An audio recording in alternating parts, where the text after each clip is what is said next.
This might be the worst Black Panther comic book I've ever paid money to read. This is my first cover. Here's the Black Panther variant cover with the scroll. They were doing scroll variants, and they were also doing the AAPI. I didn't have it memorized. I did have to look to see it say AAPI, which is the Asian American Pacific Islander. I bet America is one of the A's. I don't know, but it's a heritage month for them. And so you got Kamala Khan doing the Wakanda Forever. I got no problems with that one. Back to this book. Every single page I might have had an issue with. Holy guacamole. From the start. And it's not John Ridley, Stefano Landini, and Matt Milla. Matt Milla, you colored Ironheart. You were great. Landini, fantastic artwork. It's fun looking and watching. John Ridley, I'm not gonna give you a pass exactly, but it's not your fault that you were on this book. There's Jeffrey Thorne out there, that's a black comic book writer. There's also Rodney Barnes, who's actually doing the Mandalorian comic book now. He was kicking ass making Philadelphia. Salute to Second Street Marvel Trinity. You guys know the channel Second Street Marvel, one of the best not the best, but one of the best channels out there that covers comic books. Second Street Marvel loves Philadelphia. He sings Rodney Barnes to the highest heavens. Maybe that's who probably should have been getting this book if we had to keep it black. Instead, we got John Ridley. We got an African American, a descendant of West African. Actually, I shouldn't say that. I don't even know where his background is. But we got someone who's clearly an American writing this story, okay? And it sounds like it. The voicing, which I've said in every comic book review of this series so far, the voicing is not that of Wakandans. There was a big, major issue here where Omolola goes to Shuri, and Shuri shows her a brand new lab. Okay, your response to that is to refer to it as like a joint. Isn't that the exact word she said? I'm going to the page where she says, "Systems on, systems activated. What's up, Shuri? Damn, nice joint." She says it right there. Damn, nice joint. Is that the way Wakandans speak? The American influence is strong in this one. The answer to the question is no, that's not how Wakandans speak. They have their own terminology. I watch Star Wars, and when something cool happens, the character goes, "Wizard." Wizard. Oh, they use it in a different way. Cool. They've got their own swear words. Thank Ferrick. Let's be creative. Come on. Let's actually do stuff. And I mentioned Star Wars, and I was thinking of this while I was reading the book. It's Star Wars related. I love Dave Filoni. He's a creator for the Star Wars franchise. He always adds, he gives us stuff. Rarely will he kill a character or end a planet or put a closing to something. He just takes some lore stuff and gives. Even Cad Bane, I don't think he's dead. But Darth Maul, Cad Bane are the closest things to deaths he's done. When we get John Ridley, what John Ridley is doing is basically killing Achille. He's not adding much. What he is adding, what he's doing is he's ignoring what we just had with the Intergalactic Empire of Wakanda.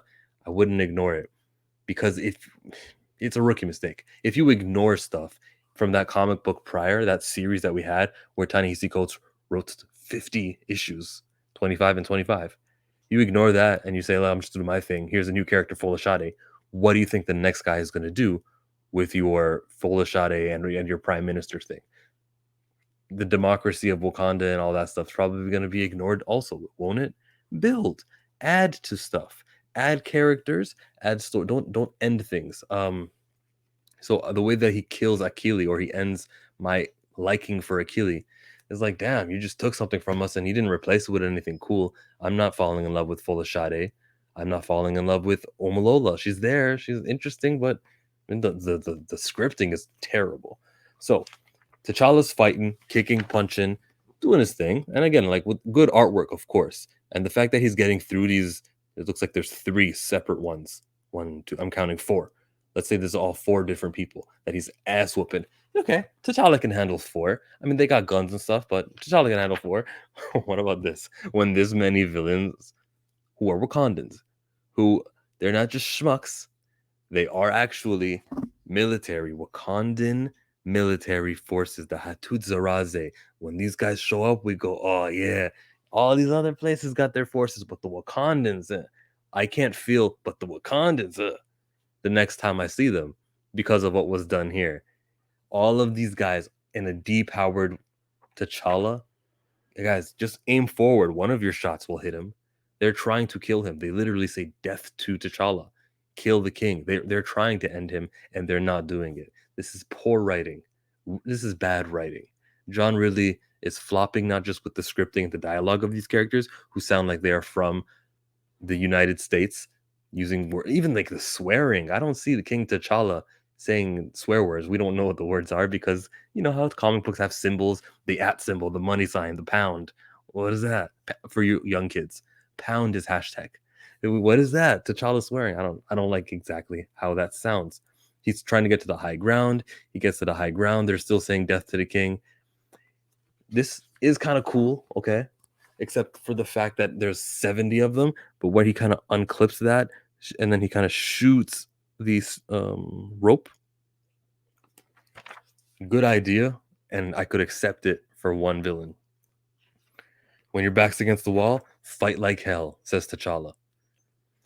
Okay, that's like a simile that people don't say in Wakanda. Again, simile, idiom might be the word, but it's a phrase most definitely. To fight like hell is not something that they would say. Take yourself out of your life, guys. Step out of your shoes and think about it. Where did we first hear fight like hell? What TV show was it? What sort of influenced us to where that became a phrase the first time we heard it? The first time we heard it. Now that place, T'Challa has never been. T'Challa is a Wakandan, okay? He doesn't think that way. He doesn't adapt, conform to the other worlds' sayings. It's bad script writing on every page, man. Every page is looking bad over here. Achilles says that he's got to keep closing the box. If he refuses to surrender, you know what to do. Yeah, they've been trying to kill him the whole time. Come on now. It's not like they didn't. You know what to do. Like, the worst he can do is kill him, and they are trying to kill him. Remains to be seen. Maybe there is a little trump card that he'll reveal in issue number 7, but we'll see. By the way, this is a 6-part book, a 6-parter, 6 issues, and we're not done the story yet. This guy doesn't even know how to write for the trade. John really does not know how to write for the trade. You're supposed to write for the trade. As I get a phone call, it's your girl. It's your girl. Yo, I'm doing a review right now. Yeah, he watches me. He's about to like, comment, and subscribe. All right. Okay. No. Yeah, I'm just gonna go straight to the review. That was a good joke too. So with with them back over here at the lab, Folashade is speaking to Achille. Achille seems to be the most aggressive of these guys. And it feels like Folashade is like, I'm the prime minister, you're supposed to respect my authority type thing. So Achille is the bad guy here based on this interaction here. We actually are seeing them behind the scenes. It's not like when T'Challa's in the room or one of the good guys are in the room. The heroes are out of the room. This is a meeting between the two, Folashade and Achille. Okay, F it. Achille's going to be the aggressor here. I don't think that Folashade is going to turn to the light and become a good guy, but that's always available. Then I also told you about this page over here where we got the heroes, Shuri and Omolola, going to that secret lab, which is a tight joint, a fine. She said, damn, nice joint. T'Challa's being tracked. Don't like that. Don't like that T'Challa's being outsmarted and being tracked. How? From the food that Shuri feeds him. Damn. I don't like the idea of Shuri doing that to her brother. Because it's just a shady thing to do to your own family. It's a smart thing to do. It's a wise thing to do, but it just doesn't sit well with me. And T'Challa eating food, I hate that, man. But that's a subjective, criticism of it. I don't necessarily have a problem with the character of T'Challa eating food that Shuri prepares. It's that part's okay. That's not burying T'Challa from that perspective. But Shuri doing that is pretty that's whack. Before that movie in 2018, Shuri would not be doing that. They did kind of change the character to be more sort of a prankster. I remember looking at Shuri, my introduction to her. I think she was topless with her feet in a hot tub, and the paparazzi were catching the flicks of her. That's how they introduced this character. Am I wrong? Am I wrong? In Reginald Hudlin's Black Panther, that was her, and now she's, now she's Jansport backpack Shuri, and I'm not with that. I wish it was. I'm fine with that. I'm fine with I have bigger problems in Marvel than that. All right. So they're gonna get T'Challa help. He goes, not so good at all, but then neither am I. And what does T'Challa do? He busts out the fist to start punching these villains some more. We already got a page of Kiki Punchy, but more Kiki Punchy. Unless you're gonna do something unique, don't give me more Kiki Punchy. We get it. He's capable, but it was pretty whack. He gets a gun put straight to his head. T'Challa was put in a position where a gun could be pointed to his forehead, to his dome. T'Challa should never be in that position. Plus, that's T'Challa's fault. Plus, the villains who were out there shooting earlier, you see the zzz, the krakakakum, all of the sound effects and the shots that are being fired. Why did this member of the Hatut Zaraze say, I'm gonna come up close and actually stop, be right in front of him, and then shoot? That's not how guns work. You guys were in the middle of a firefight. You're not gonna, okay, well, for this final shot, I'm gonna actually get close to you, talk to you, and then shoot you. That's not realistic. We watch too many movies. It happened in the Star Wars show in Kenobi too. I disliked it when it happened there. If you spoilers for Kenobi, okay? This is being posted on Thursday. I have no excuses for you. In Kenobi, after Obi-Wan and Leia take care of the first group of stormtroopers, a second group of stormtroopers come through and they get out of their transport and like all three of them surround Obi-Wan and Leia. I'm like, bro, they your dead friends are right there, or your knocked out friends are right there. Don't get out just so you can get close and just so you can say, you better surrender. Yeah, shoot that thing. Set it to stun. It's very bad writing. Well, sometimes you are just in a firefight and there's no more room for I'm going to point and discuss something with you. But the reason why that stormtrooper, that Hatut Zaraze member had to point it at him and talk to him was so our friend Storm Aurora Monroe can zap him and say, "Hey, it's me, T'Challa." So many are going to have an issue with her coming to his rescue. I don't have a problem with her coming to his rescue. I have a problem with the way that it happened. I'd love for Aurora to be here, which he calls her Storm, not Aurora. It's Aurora. That's how you write John Ridley. Her name is Aurora. This is not how T'Challa speaks. Stop it. It's terrible. But she's gonna speak to him. She's gonna say, "Hey, listen, you lied to me," and she zaps him. And later on, she's gonna say, "I didn't know how injured you were. Here, let me cauterize it." I cauterize the wound. I zapping it again. It's science fiction. It's fantasy. But holy guacamole. How many guacamoles am I gonna holy now? Like, this is terrible writing. Aurora and him are gonna chit chat about lying, about sleeper agents, and everything that we read in issue number 3 about Gentle. But she's here to help him out. Thanks for coming, Storm. She also mentioned something about that Windbreaker sword. Remember from the Ten of Swords event, where it's never been mentioned before, but now today, finally, we're actually going to talk about that storm, that sky-breaking sword that she stole in Marauders. And then they mentioned what happened in Avengers versus X-Men, where the marriage was annulled. T'Challa gives me a little revelation here, where he actually talks about it.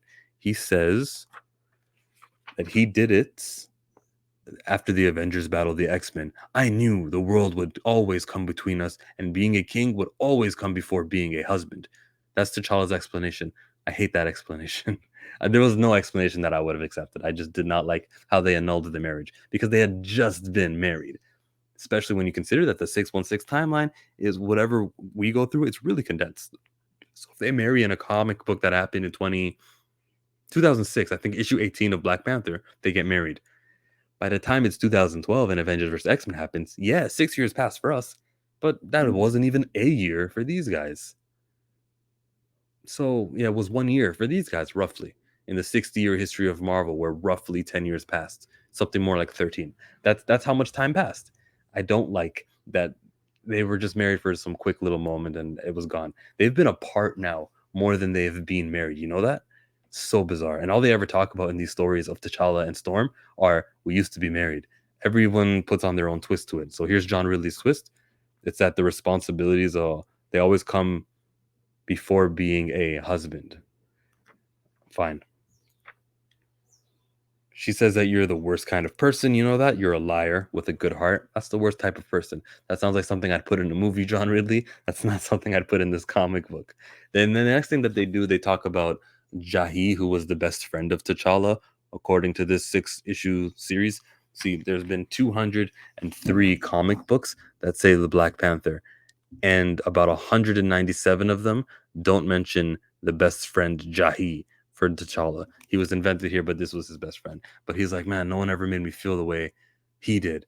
And today, the Black History, Marvel Voices Pride will come out, and they may confirm that T'Challa is he. I was gonna say gay, not gay, but bisexual in that comic book. So look out for Marvel Voices Pride to see whether or not there's been that change of T'Challa, because that's where they put their highest profile characters in a comic book of anthology stories.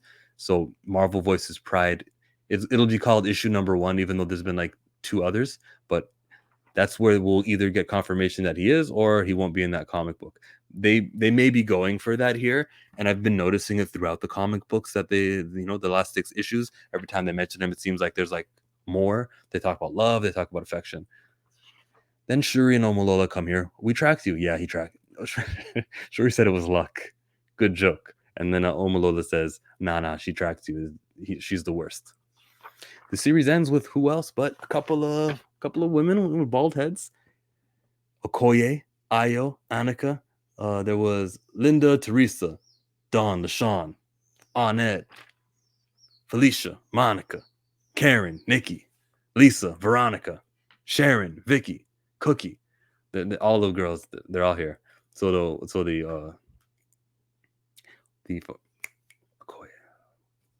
Dora Milaje, they're here to stay.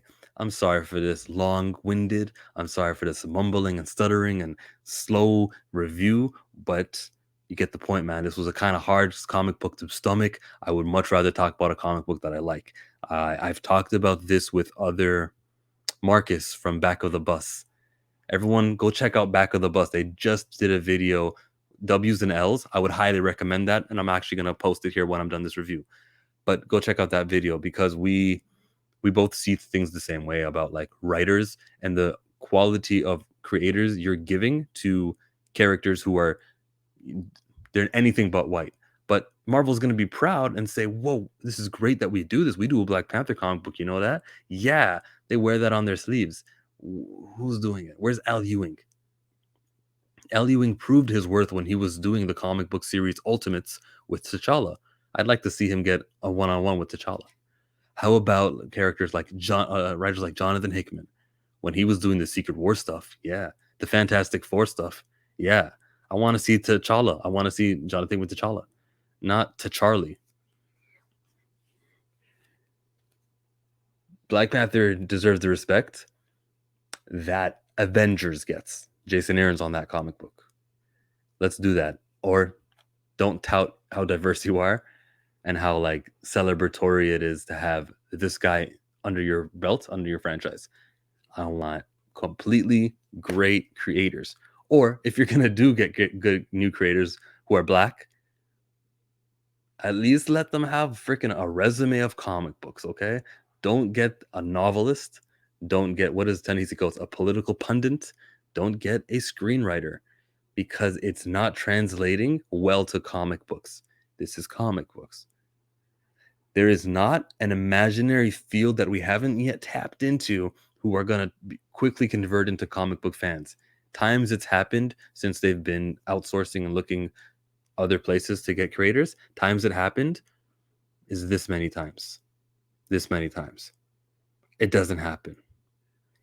When Storm got like a 5-part series by that author who did young adult novels back in 2007, 6, that series didn't sell like crazy. It didn't work. Bananas. It didn't go bananas.